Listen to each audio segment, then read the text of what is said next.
is a battlefield, but tiny islands are a refuge for many land animals.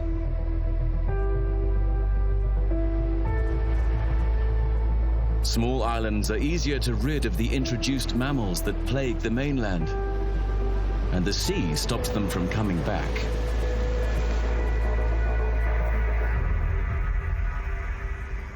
Little Barrier Island is close to the country's biggest city, but it's off-limits to people.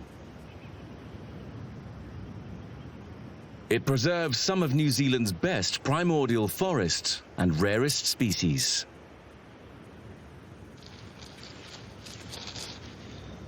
Morning reveals the largest native land predator. This tuatara is less than 20 centimeters long. Granted, it's got some growing to do. The larger adults are mostly nocturnal, but the babies prefer daylight hours, possibly to avoid being eaten by the adults.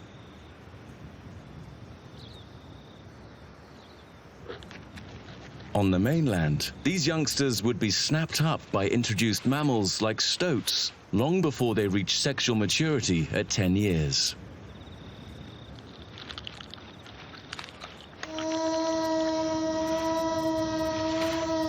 Tuatara are Time Lords. This male may breed well into his hundreds.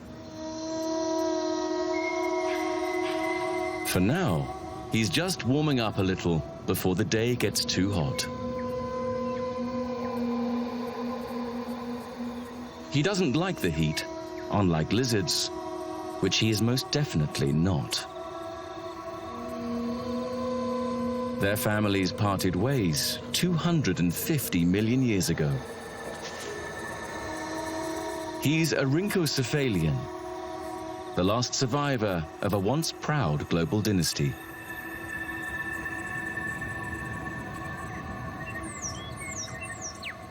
Also safe on Little Barrier Island is the rare blue-wattled kōkako. This morning, like every morning, this couple sings together for up to an hour.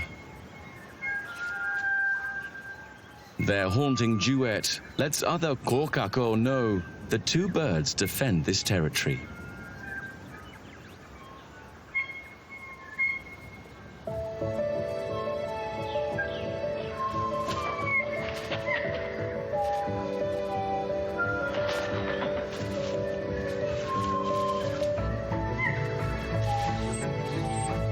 The morning's recital should prevent any physical confrontations.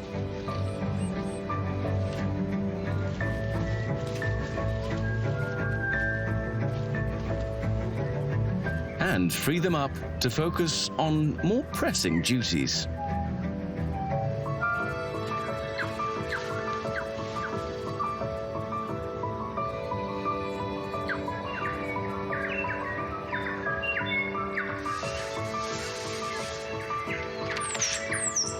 Morning on Little Barrier Island is a time of hectic activity and almost deafening song from dozens of bird species.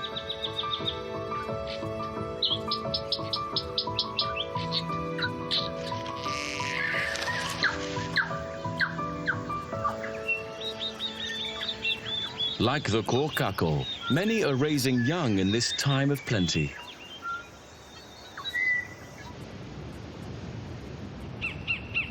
All around the island's coast, ancient pohutakawa are a riot of green and red. Which is why the human Kiwis also call it the New Zealand Christmas tree. They're serving a festive breakfast for many nectar-loving songbirds.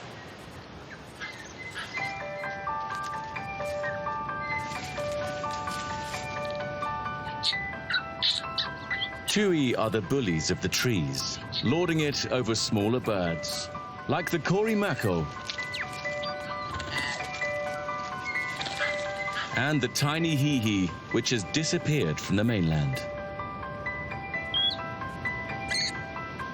as has the red-wattled tieke, the only living relatives of the kokako.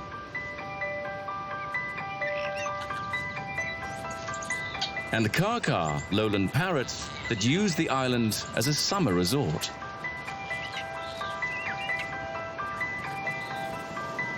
Little Barrier Island preserves the bird's primordial home as it was before introduced mammals ravaged the mainland. A morning safe from invaders, that's something to crow about.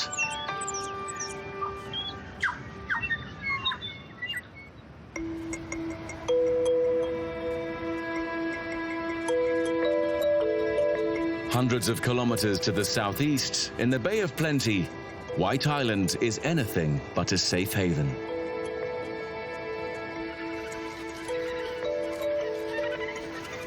Here, the sun stirs life into a colony of 10,000 Australasian gannets.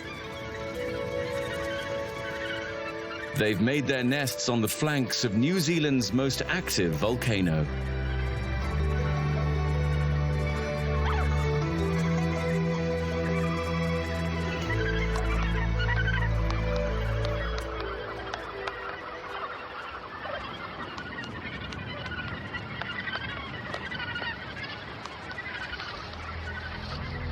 Only the crater wall blocks their view of the hellmouth on their doorstep.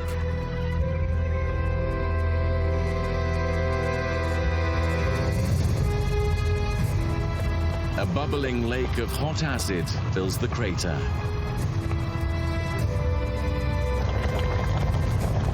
Fumaroles belch noxious gases. And rocks and boulders ejected by eruptions litter the landscape. This is a dangerous place to set up home.